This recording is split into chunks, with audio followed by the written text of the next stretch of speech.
लंबे समय तक किसानों की रही, लेकिन मोदी जी ने आने के बाद एमएसपी पर जो लागत पर एमएसपी 50% मुनाफा देकर की जाए, इसको साल में 2 बार घोषित करते हैं। उस दिन खरीफ की एमएसपी घोषित की गई थी और एमएसपी पर भी रिकॉर्ड खरीद आज देश में हुई है और आने वाले कल में भी एमएसपी पर यह खरीद जारी रहेगी। दूसरा, अभी प्रकाश जी ने बताया कि आवश्यक वस्तु अधिनियम में भी संशोधन किया जा रहा है। यह भी निश्चित रूप से कृषि उत्पाद के क्षेत्र में एक बड़ा और क्रांतिकारी कदम है। आज आवश्यक वस्तु अधिनियम में संशोधन और किसान उपज व्यापार वाणिज्य संवर्धन और सरलीकरण अध्यादेश और दूसरा हमारा मूल्य आश्वासन कृषि सेवाओं के करार के लिए किसानों का सशक्तिकरण और संरक्षण अध्यादेश, ये तीनों ऐसे महत्वपूर्ण निर्णय हैं कि कृषि के क्षेत्र में मैं ये कहूँ तो अतिशयोक्ति नहीं होना चाहिए कि आज का दिन एक ऐतिहासिक दिन है। जब इस बात की घोषणा हुई थी तो कई जानकार लोगों ने अपने विचार व्यक्त किए थे, तो उसमें कुछ लोगों ने यह भी कहा था कि देश तो 1947 में आज़ाद हुआ, लेकिन किसानों को आज़ादी अब इस अध्यादेश के माध्यम से मिलने जा रही है। इतना बड़ा महत्व इस ऑर्डिनेंस का है। इस ऑर्डिनेंस के माध्यम से सरकार की ये कोशिश है कि किसान पर जो अपने उत्पादन को बेचने के लिए प्रतिबंध लगे थे, उन प्रतिबंधों से पूरी तरह मुक्त किया जा रहा है। मंडियां रहेंगी, राज्य का एपीएमसी एक्ट रहेगा, लेकिन एपीएमसी की परिधि के बाहर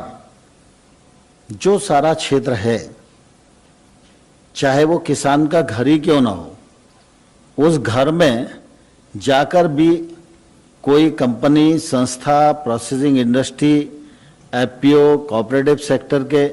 समूह, कोई भी जाकर उसको उत्पादन का उचित मूल्य देकर वहाँ से माल खरीदेगा। मंडी की परिधि के बाहर पूरा ट्रेड एरिया होगा जहाँ पर ट्रेड हो सकती है और इस खरीद और बिक्री पर किसी भी प्रकार का कोई टैक्स किसी सरकार का नहीं होगा, कानूनी बंधन किसी भी प्रकार का नहीं होगा। इससे निश्चित रूप से किसानों को एक तो अपने उत्पादन को कहाँ बेचना, किसे बेचना, किस दाम पर बेचना, इसकी स्वतंत्रता और आज़ादी मिलेगी। और दूसरी तरफ आमतौर पर मंडी में जितने लाइसेंसी व्यापारी होते हैं, एक मंडी में ज़्यादा से ज़्यादा 25-30 लाइसेंसी होते हैं, जब ये खुलाव आ जाएगा तो इसमें निश्चित रूप से किसान के लिए फायदेमंद होगी। इस में यह भी प्रावधान किया गया है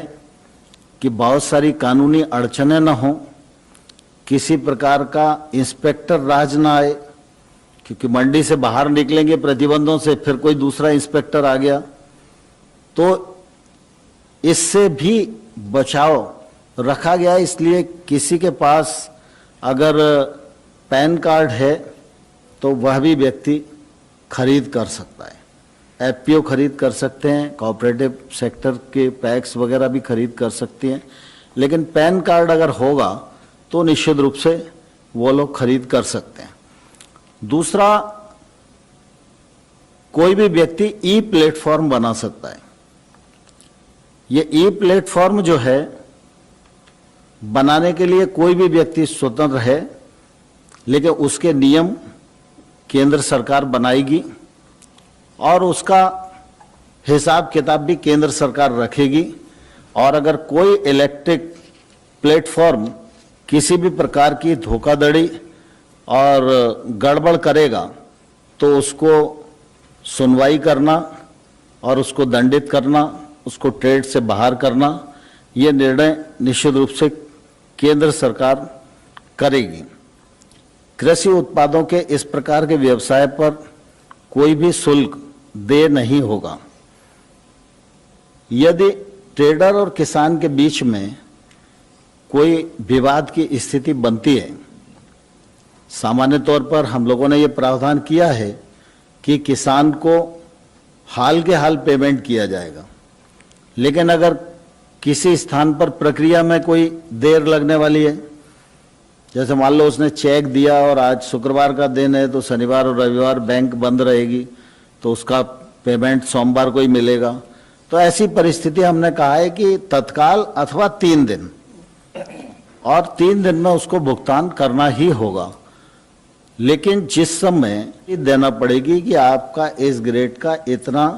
माल मैंने प्राप्त किया, इसका इतना रुपया बनता है, ये आपको परसों दिया जाएगा, ये रसीद उसको हाल के हाल देना होगी। यदि कोई विवाद, पहली